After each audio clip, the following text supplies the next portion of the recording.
In fact, it might be that the coronavirus is the best thing to happen to humanity this century. And the reason is because among the very top things that could wipe out humanity are an asteroid and a plague that is very, very deadly.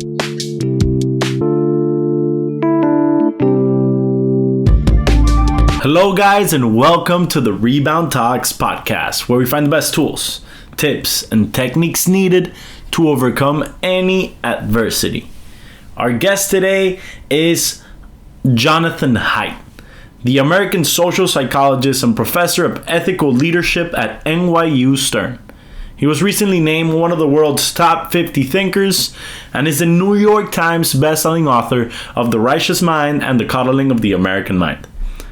If you don't know about him, you should definitely watch one of his 3 TED Talks, and all of them have multiple million views. In this interview, we're going to be showing you how to make sense, learn, and ultimately grow from any setback. You'll also find out where happiness comes from, how to find purpose in the middle of the rat race, and lastly, Jonathan Haidt opens up about his psychedelic experiences and how they've ultimately helped him become a better psychologist. Stay tuned. Hello, Mr. Haidt. How's it going? It's going as well as can be expected in a time of a global pandemic. Yeah. How are you handling this whole coronavirus situation? Well, for my family, it's pretty easy. We live in Manhattan in New York City, and we're right on a beautiful park, and it seems still safe enough to go outside and walk around. I live a few blocks from my office, so I can still go into the office and work there. And the main thing is that I'm finding benefits from this. I'm finding ways that this is a blessing. It's slowing everything down, and that means for the first time in 10 years, I might be able to actually catch up and catch up on all the things I owe and all the emails that I've been carrying around. So far, it's been pretty easy. Yes. And now that humanity's all in the same boat, how do you think this coronavirus is going to affect world politics? That's going to be very, very interesting to see. I'll start by noting 3 different psychological systems that are at play, and that will help us understand what might happen. So, I'm a social psychologist. I study morality and politics, and I'm very interested both in evolution, like how did evolution design us, but also in culture. How does human nature express itself in lots of different ways in different societies? And so there are three systems we've inherited from our evolutionary past that are relevant. One is a foreign attack. Nothing brings people together like an attack by another group. It's incredibly powerful. My parents talked about that with Pearl Harbor when they were children, and I went through it with 9/11. We all, everyone went through it with 9/11 in the United States, at least, and that really brings people together. The second system is contagion. Humanity, more of us have been killed by diseases than by everything else. So we have a lot of adaptations for disease. We have a whole system around disgust, contagion. We're afraid of people. We want to keep them away. So let's call that the contagion system.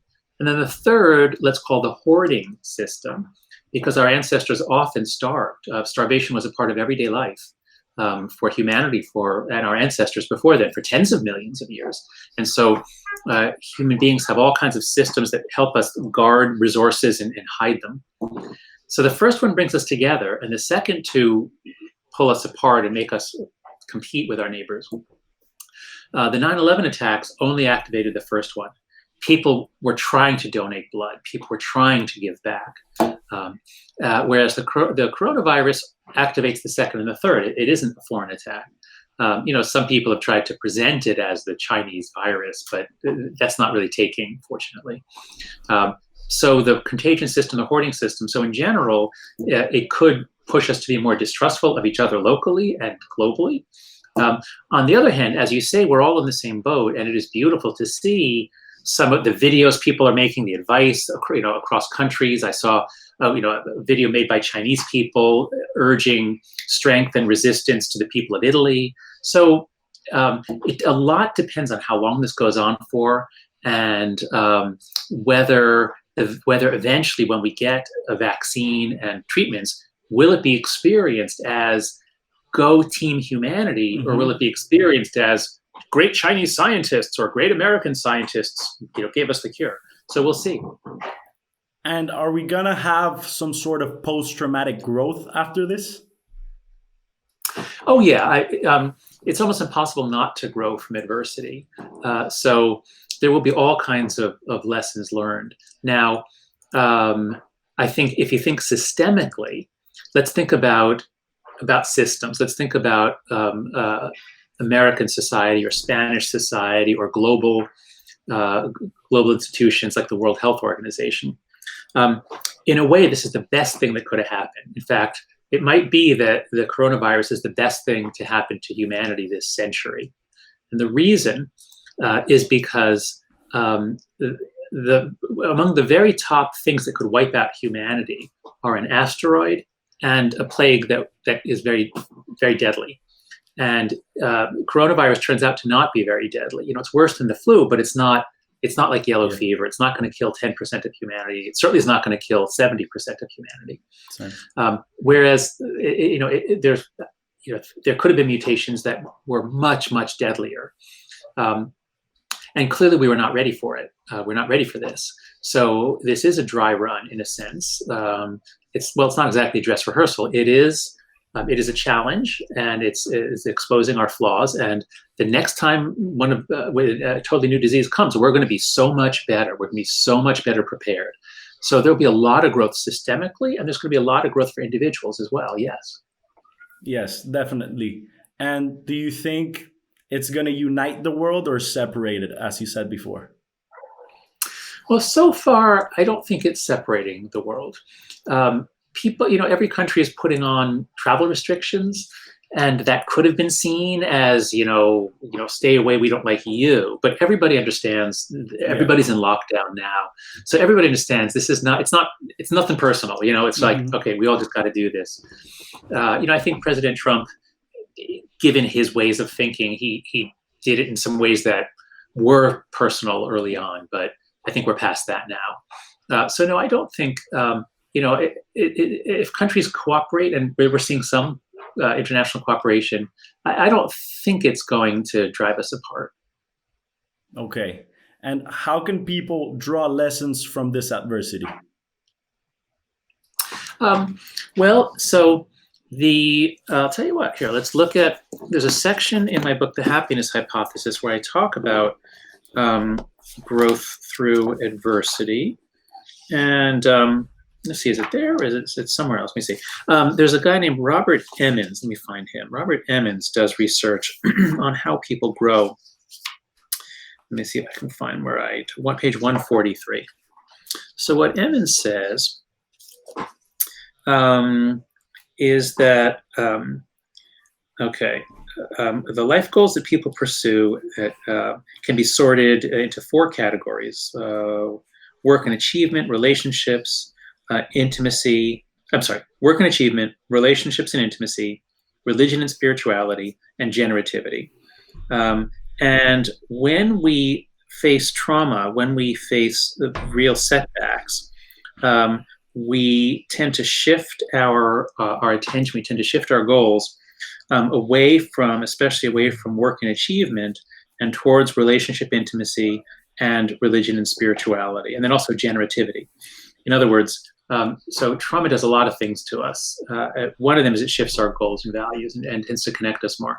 A fascinating implication there is, maybe we'll talk about this later, I've been doing a lot of research on how social media is really, really bad for teenagers. But the internet is not. So connecting, as you and I are doing, you and I are talking, and I see you nodding, you see me nodding. It's not as good as being face-to-face, but it's like 60% as good, it's not bad. And so I just read something in the New York Times about how there's now so much more use of the internet to really connect, whereas with social media, we're we're typing things and people are evaluating them. That I think is what's bad. So in a lot of ways, we're learning to connect better, at least connect better virtually. So I think Emmons is right about that. The other ways, let's see, I have a list of it here in chapter 7 of the happiness hypothesis, of all the ways that adversity makes us grow. So the key concept is, let's just focus on this. The key concept that all your listeners have to know is the word anti-fragile or anti-fragility. It's a word made up by Nassim Taleb, the guy who wrote The Black Swan and other books. And it's the opposite of fragility. A fragile thing, if like I've got a mug here, if you drop it, it breaks. So we don't give mugs or glasses to children. We give them plastic sippy cups. So they drop it, it doesn't break, it's resilient, but it doesn't get better. And so Taleb was looking for the word for systems that get better when you drop them repeatedly. And the classic example is the immune system, which is perfect for our conversation here, because that's the way that inoculations work. The immune system is expecting to be exposed to all kinds of dirt and germs and parasitic worms and spirochetes, all sorts of things, and it learns to adapt, and that's what your immunity is. And so, if you keep your kids in a bubble, if you protect them from setbacks, they don't get strong. In terms of literally the immune system, but it's the same psychologically. If you protect your kids from frustration, if your kids have never been disappointed, and then they discover everything is canceled for the next 6 months, every birthday party, your summer camp, everything's canceled. If they have not had a lot of adversity before, they're going to find this very, very painful. So we need adversity. We need adversity to make us strong, especially in childhood, especially, I would say, from about maybe age 5 or 6 through early 20s. Those are the periods when you grow the most from adversity. And that's why you say that it's most beneficial in early 20s and late teens? Yes, there's all kinds of interesting research on when people benefit from adversity.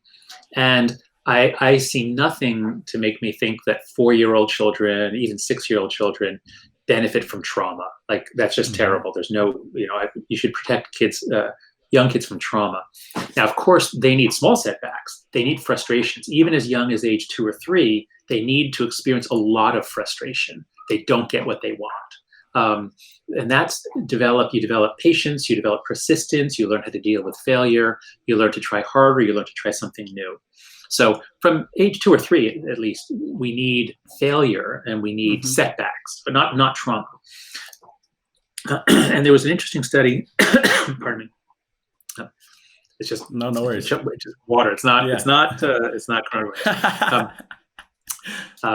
There was an interesting study by Glen Elder, a sociologist, who looked at how it was a big longitudinal study that either he did or he had access to. He looked at how people were affected by the Great Depression. And so the years 1929 to 1932, it looked like the world was ending, mass unemployment, much worse than we're experiencing in 2020. And what Elder found is that people who were in their teens or 20s tended to grow from it later, whereas people who were hit in their 30s or 40s or later were more likely to break or more likely to be scarred by it. And I think it was he who interpreted it, that part of what's going on is that we're most learning when we're young, but part of what we're doing is we're developing a narrative about ourselves. And so if trauma happens to you when you're 4 or 5, you're not developing a narrative about yourself. It damages your attachment. It makes you afraid. There's no good that comes from that. But if let's say you get cancer when you're 18 years old, and you're terrified and you think you're going to die, but it turns out all these people rally to you, and everybody in your school is, creating things for you, and you go through chemotherapy and it's horrible, but you come out the other end. Well, now your story about yourself is that you're a survivor, that you are strong, that you can take anything. If something small happens to you now, it's like, look, I just beat cancer. This is not a big deal to me. So it's especially in your teens and early 20s, which I think is your focal audience here for these talks, that you most will benefit from bad things happening. And are you going to benefit always, or do you have to do it in a specific way? Well, no, you're definitely not going to benefit always. Hmm. People who are prone to optimism and happiness, turns out they're actually better at finding silver linings. They're better at coming up with a new story.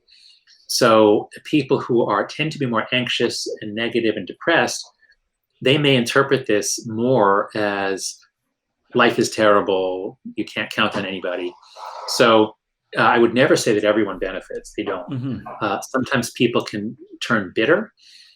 Sometimes people can tell themselves a story of decline. Dan McAdams, a personality psychologist at Northwestern University, talks about what are the basic narrative patterns are this: things were okay, and then they got bad, but then they got better. That's most stories. But some people have a decline narrative where things were okay, and then everything was ruined, and that's the end of the story. And I think he calls it a spoiling narrative, like things were good, and then like you ruined them, or they ruined it, or some. So some people will have their story shredded. It's not, well, I shouldn't say that. It's not that the story was shredded, it's that they shred the story. Okay. So it's important to do sense making, to do it in a positive way. So what I would say to your listeners is, especially those of you who are, if you know that you're prone to anxiety, you're more anxious than average, or you're prone to catastrophizing or telling negative stories, you are less likely to benefit from adversity unless you do something about it, unless you actively try to make sense about it. So there's a book. I recommend in The Happiness Hypothesis. It's by Jamie Pennebaker, Pennebaker, called Opening Up. And Pennebaker did all this really interesting research on how if people write about traumas, if they write about terrible things that happen to them, they make sense of it. They come up with a richer story about it. They process it, then they're better able to put it away. And they show more signs of growth afterwards. So yeah, that would be my advice. Yes. And if you draw up a negative narrative, then you're not going to be able to bounce back, basically. Well, human beings are remarkably resilient. So you might bounce back anyway, but you increase your odds of growth if you're able to tell a better story, if you're able to look on the bright side, if you're able to find silver lining. So I would urge everybody watching this to think, what are three, looking back 10 years from now, 20 years from now, what are three things you'll be able to say that were good that came out of this? Maybe try for 5 things if you can. So for me, it's going to be, catching up, which will resolve me of anxiety. I've always felt like I can't relax. I can't do anything. I can't read any books for fun because I owe so many people, so many things. So this is finally, I think, going to let me catch up. I'm going to be able to read a lot of books I've always wanted to read. I'm going to be able to connect with friends that are not in New York City, because I'm starting to get much better at having Zoom meetings. I signed up for a deluxe Zoom account. I'm going to leave. I just put a computer in our living room, which is going to be always on, a Zoom meeting room where just, friends can just show up. So I'm trying to find ways that this will actually, even though we're cut off physically, we're going to be more connected in other ways, virtually, which is not as good. But most of us are so busy, we don't take the time to connect with friends. We lose them. Yeah. And how often do you have to rewrite your narrative? I can't give an answer on that. When you're young, you should definitely be if you're living out exactly the life that you expected when you're 7, that's probably there's something wrong there. So your narrative should get more complex as you grow and as you learn new possibilities. But I think my narrative is pretty well set. I'm happy with my career and what I'm doing. Now, there could be horrible trauma that will force me to change or stop being a professor at New York University. But I hope not, and I don't expect that to happen. So I would never say that there's, but if you look at it in this literary way, think about it like this. there's two approaches to happiness, to studying happiness in the positive psychology literature. One that was originally, it was common in the 1990s. Daniel Kahneman got a Nobel Prize for his early work on happiness. And in this approach, it's like an economist approach. You look at the curve of happiness in your life, like, here, from year to year, I was this happy, then this happy, and you just look at the area under the curve and you say, like, a life like this has more happiness than a life like this. That doesn't have as much happiness. The line is lower. Mm-hmm. So we should all want a life like that because it's happier. There's more total happiness. Well, that's one way to look at it. But I think a lot of people who study this are more drawn to the idea that we make sense of our life retrospectively. We look at it. The ancient Greeks had this idea of eudaimonia, which is it's well-being, but it's more like a life well lived. So eudaimonia is not how do I feel right now? Let's add that all up. Eudaimonia is like, how satisfied are you with your life overall? Look back on it. How's it going?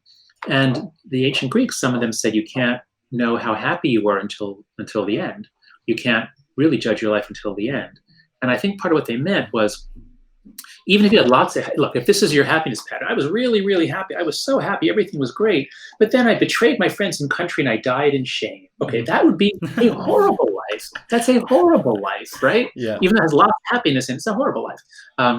But if your story is interesting and it has some ups and downs, and especially if it ends on an up note, then you look back on it, you say, yeah, I had some hard times. It wasn't always easy. And there were times that I almost broke, but man, I came back, I did it. I built this company. I started this family. My kids are doing great. So if you think about your life as a story, as a novel, this whole coronavirus episode, that's going to be a full chapter for all of us. Yes. And is it going to be a good chapter or a bad chapter? You get to decide. Well, it's not entirely up to you, but you have a lot of influence. You can't change certain basic facts, but you have a lot of influence in how you're going to write this story of your life. A lot of it is internal, but there's also some external factors. What might those be? So one of the big findings in happiness research in the 1980s, it really begins with Robert Diener, a professor at the University of Illinois at Urbana-Champaign. He began studying happiness in the 1980s. People said he was crazy. How can you measure happiness? And then a lot of other people began studying it in the 90s. And the overall finding is that a lot of the things that we thought mattered for happiness don't matter that much. Mm-hmm. So, men have more freedoms. It's less, the differences are less big now, but in the 80s, let's say, men's lives had more freedoms but gender doesn't matter that much, and white people had more privilege or freedoms, let's say, but race didn't matter that much. Age didn't matter. Most people in their 70s have health problems, but they're actually the happiest. They're happier than teenagers and people in their 20s. So the big things didn't seem to matter, and whereas the other big surprise is that genes mattered a lot. Like the biggest single thing. Wow. About how happy you are is how happy your identical twin is. So if you have an identical twin that you've never met, you were separated at birth, your identical twin was raised in somewhere else, and then we measure your identical twin at the age of 40, we can predict very well how happy you are. Wow. Whereas if we know all sorts of facts about your life, we can't predict very much. About half the variance in happiness is due to your genes. Not that there's a gene for happiness, but your genes combine in very complex patterns to create your brain. Your brain then has a setting for, it's either set more for approach, like, here's a new thing, let's check it out. Or, whoa, here's a new thing, what's the threat, what's the danger? And that, people are on a kind of a bell curve. So your genes are a huge influence, and a lot of the big things don't matter that much. But what does matter are the conditions of engagement. That is, the key, the conclusion I come to in the happiness hypothesis is that it's really three things. It's that happiness comes from between. It doesn't come from getting what you want. It doesn't come from within primarily. In part, it does come from within your set point and how inner work that you do. But the best way to think about happiness is that it comes from between. It comes from getting the right kind of relationship between yourself and other people, between yourself and your work or something productive, and between yourself and something larger than yourself, some just being feeling that your life matters because whatever you're doing, you are part of, be it a philanthropic movement or an artistic movement or being part of a big family, in some sense that what you do really matters. For many people, traditionally, that's been religion. So if you get those three relationships right, then you will be at the top of your set point or your set range. Mm-hmm. You'll be as happy as you can be given your genes. So basically, having a purpose will make you happier. Yes, ceteris paribus, that is, everything else equal, a person who feels that they're working for something, that they're not just working for the paycheck and that's all, that person will be happier at work. And so there's interesting experiments by Adam Grant at Wharton. I might get the details wrong, but the gist of it was when he went into a phone bank where students were calling alumni to raise money, just giving them a greater sense of purpose and showing them, what it was for and what the money would help do. They made more calls and more successful calls. So that's just a trivial example, but in general, here's something I always ask my students. I teach at a business school, and I always ask, how much value do you create for your employer? Think about if you're bored, you're not engaged, you're just doing the minimum. How much are you worth? Like, what should they pay you? How much value do you create for the organization? Not much. Okay, that's X. Yeah, whatever that is, that's X. And now imagine that you're totally engaged. You love it. You're excited about the job. You like the people you work with. You believe in the product or the service, and you're working as hard as you can. Let's call that Y. How much are you worth? How much value do you create for your organization? Then I ask them, what's the ratio of Y to X? And I say, is it 10% greater? Is it 50% greater? Is it 100% greater? And they mostly say more like 100%. Some say 50%. Nobody says 10%. So when you have a sense of purpose, meaning about the work, and then also belonging among your team, then yes, you are literally more valuable and you enjoy work more. And I don't know if it's me, but among college students, I find it that there's a lack of purpose, that they struggle to find a calling. Yeah. Yes, and I think that's more true now than it was in the past. And the reason, I think, there could be many factors going on, but as the economy has, in a sense, gotten more efficient, competitive, and transparent, and people can be precisely ranked, and the value that you create can more efficiently be measured, it's become really brutal. And what I mean by that is if I once heard the economist Tyler Cowen. He spoke here at NYU, and he said, in the future, there will be more humiliation. And what he meant was, it used to be a company hires a bunch of people. You have a general sense that some people are more productive than others, but you can't necessarily measure to be sure. But now you really can, much better. And what you do is you give this person a raise because he can negotiate for it, and this person you fire. So there's more competition, the standards are higher, and let's roll that back from the workplace back through college and then before college. So many people are. So I'm sorry. Are you from Spain? Are you Spanish? I'm Venezuelan. I was raised in Miami, and I just recently moved to Spain. Okay.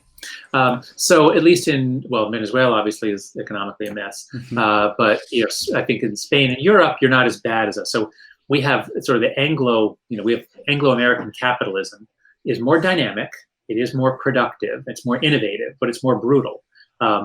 And Latin, Spanish, French, you enjoy life more. I'm stereotyping here, but in general, the culture is more about living and not as much about working. So at least in the United States, as in East Asia, childhood has become much more about doing well on a test. And when all of childhood is geared towards passing a high stakes test, then students don't have the room to think about what matters. It's all about, why am I learning chemistry for the test? I spent some time in Korea in 2015, and I was shocked to find that Korean culture now has no childhood. All you do from the moment year 4 or 5 is prepare for the test. And what it seemed to me was that all Koreans that I met, everybody, unless they're old, all Koreans speak English, but most of them don't speak very well. Mm. But they've been taking English since they were 7 or 8, but they don't speak well. And someone explained to me, because in Korea, English is not a language. English is a subject on the exam. So if you're learning English just to pass the exam, you're not throwing yourself into it. You're not really having real conversations. You're not seeking out opportunities to learn. Anyway, so to get back to your question, high stakes testing, high competition to get into college means that students are much more extrinsically motivated. You're doing things for external reasons. Your parents are cracking down on you too much. They're driving you. You're not doing it because of interest. Now, here I'm talking about the American case. I mean, you tell me, is it the same way? Do you think it's the same way in Spain, or was it that way in Venezuela? It's definitely more relaxed, but you see, depending on the parents, but it's definitely more relaxed. When I grew up in Miami, I noticed this and it was kind of weird because I just got there from Venezuela and nobody was worrying about what university I was going to go to, studying for the SAT. That comes later on. But I moved in like 6th grade, and starting 6th grade, they were worrying about SAT, what university. I had no idea what I wanted. Yeah. So those students, I think, will have a harder time than you would finding a sense of meaning and purpose. On the other hand, it's somewhat contagious. So did it affect you? Like, did you find yourself caught up in it and you trying to get into the top college too? Yeah, I definitely got caught up. I don't know if I could call it a rat race, but Oh, yeah. it That's a good term. it makes you lose your sense of meaning. So that's why I'm so interested Yep. now that these university students are caught up in this rat race. How can they find purpose there? Yeah. Well, let's see. Um, how can they find purpose there? Many look to political activism, which I think is unfortunate, Hmm. because the nature of politics nowadays is not really even about changing things. It's about performance. It's about online activities. I think it pulls you into a very angry and not a constructive space, and it's often not very well informed by research. So, I think this is actually a problem, that the search for purpose is leading many to extreme politics. Hmm. So I don't recommend that. um, just one piece of advice I can offer is that when you're in college, there are a few major like highways out there, a few major tracks. Like some of your friends, I'm pre-med, like I know I'm doing this, this, and this Mhm. to get into a medical school. Others are pre-law, they're going this way. A few might be on some sort of military scholarship. So a bunch of people have a track out, and most of the people typically don't have a clear track, and almost all of the interesting jobs are not on any track. Hmm. I was pre-med when I started college, and thank God I got off, because I would hate to be a doctor these Mhm. days. I mean, in the 80s, I graduated in 1985, and that's around when medicine became a terrible career, or at least it was all about paperwork and conflict and lawsuits, and it wasn't about Mhm. practicing medicine as much. So when there's a really well-defined track, often it's very limiting. Hmm. And I didn't think about graduate school at all. I didn't think ever of becoming a social psychologist. So in general, the people who love their jobs, the people who have done interesting things and unusual things, typically it's not on any track. It's a chance meeting. It's something happened, an opportunity opened up, and so I would say be on the lookout for that. So develop skills. Maybe like learning how to code is a generally good skill. Tech skills are generally good for most people. Develop people skills. Develop the ability to really talk and listen. Be a great listener. If you're somebody who can help someone else be productive, they're going to like that, and people will take you along. That's very general advice. I can't give very specific advice here, except to have faith that even if you don't know what you want to do in college, if you really focus on just developing yourself, developing your skills, not just trying to do well on an exam, but really grow, flower, become a more developed person, uh, then you'll find more opportunities. I could say that from personal experience, prior to taking psychedelics, me and my peers were confused as to where to go in life, what to do. But after a Mhm. psilocybin experience, I, for example, realized that my calling was to help other people. Another one of my friends realized that he wanted to be an artist. Another one wanted to code. I don't know if going through the psychedelic route could help. Yeah. So, I had similar experiences, and because of Michael Pollan's book, a lot of us are now talking about it. I had Hmm. my first psychedelic experiences when I was 29, and I was a graduate student at the University. I was a postdoc at the University of Chicago, and I had my first experiences with LSD and then psilocybin, and they were profoundly reorienting. They were like rebirth experiences. Now, by then, I was already well along on a track, but actually, it totally changed the way I do psychology, and it opened me up. It made it possible for me to understand left and right, moral conflicts, cross-cultural differences. It made me much more open-minded and tolerant. Um, so I do think that these drugs have enormous power, and in the way that you say. Now, in terms of how it's going to affect your career, as we already said, because psychedelic experiences have a lot of the same effects as like near-death experiences, or religious experiences. They tend to make people less focused on money and fame and more focused on helping others. So it does make sense that it would have that experience on you. So especially if you're from a poor family and everyone's depending on you and it's important that you make money, maybe you shouldn't take psychedelics when you're in college, because it probably will. It could pull you Hmm. off of a career path that leads to money. Now, but it does seem more likely to pull you onto a career path or a self-understanding that is richer and fuller. Um, so I don't want to go on air saying, yes, college students should do psychedelics, although I do think that many people benefit. I don't know what the optimum age is. I would not be prescribing them for high school kids. Hmm. I don't know whether, but actually, here you go. What we were saying before about writing your story, that kind of a profound experience, and it can be negative too. I had one really bad trip, which was very frightening, but I feel like I grew from that. I see more than I did before. Um, so I wouldn't prescribe it for everyone, especially not if there's schizophrenia in the family, or a Hmm. lot of heavy anxiety. But but yeah, that seems to me. So psychedelic drugs and foreign travel, and also reading a lot of novels. Those are three ways of really just broadening your conceptual abilities.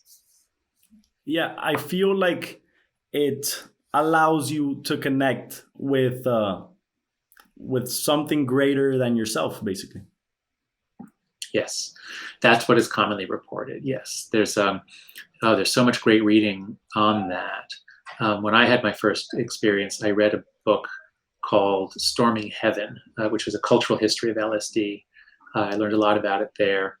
And then there's a book called Quantum Change, by Miller, is the first author, which goes through, there's all kinds of experiences, like near death experiences or spontaneous peak experiences, where people have these like breaks with their past, but there's an opening up. I would also recommend Abe Maslow. He has a wonderful book called Religions, Values, and Peak Experiences Hmm. that would also help you understand what happened to you. Wow. Wow. And now it's gotten, every time I take psychedelics, for some reason, I'm drawn back to the allegory of the cave.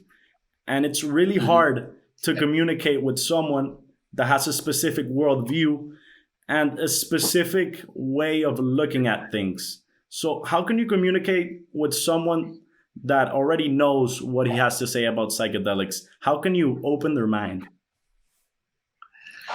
Well, if taking psychedelics is making it harder for you to communicate with anyone, um, I would say think twice, or try to reprocess what's happening to you. Um, One thing, so I used to be very moralistic and judgmental, Hmm. and psychedelics made me much less so. And and that's how I've been able to do the work that I do about left and right, liberal, conservative.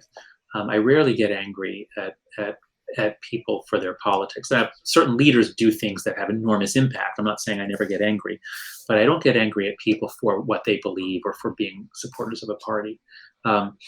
And so I would say it should start with a sense of humility on your part about the limits of communication, and that you should accept right away that you can't communicate with everyone, and all you can do is try and model certain virtues that you may have developed, or habits of thought or habits of mind that you may have developed from that practice.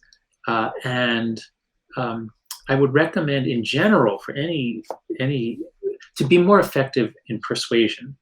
I would recommend two books. One is Dale Carnegie, How to Win Friends and Influence People. And then the other is my book, The Righteous Mind, which is about how the mind works, how we create these moral matrices or bubbles, and how you talk across them. So that's a very important skill. In fact, okay, here we're just about out of time. So let me end with this piece of advice. As Gen Z, kids born in 1996 and later, as Gen Z is graduating and going out into the workforce, they're doing that at a time of rising political polarization, at least especially in the United States. And the ability to talk across divides, political divides, racial divides, gender divides, the ability to do that is very valuable. And Gen Z is less able to do that than older generations. Gen Z often sees political differences or racial differences as major moral differences, more so even than older generations do. And so a good way to differentiate yourself, a good way to make yourself hireable or employable is become a master, become a Jedi master at communicating across divisions, at understanding people, at not getting angry, at giving people the benefit of the doubt, being able to solve conflicts, being able to dampen down emotions rather than ramp them up. Well, thank you so much, Mr. Haidt. It's been a pleasure talking to you. I had an amazing experience. And is there anything else you'd like to say or anything you'd like to promote? I suppose in addition to the book, The Righteous Mind, especially if a lot of your listeners are born in 1996 or later, the book, The Coddling of the American Mind, talks about all the things that happened to Gen Z, from overprotective parents to early exposure to social media. And now I feel so sorry for this generation. It's my kids' generation, born in 2006 and 2009. But now Gen Z is emerging into this global recession. So Gen Z has had a lot of setbacks, despite living in an era of general prosperity and safety. They've had a number of setbacks and difficulties. So I hope this sets them up for more success, and I hope that psychology will be of use to people like you and your generation on your journeys. So good luck to you. Good luck to you all. I appreciate you very much. Thank you for everything that you do. Thank you. Bye-bye. Bye. Have a good one.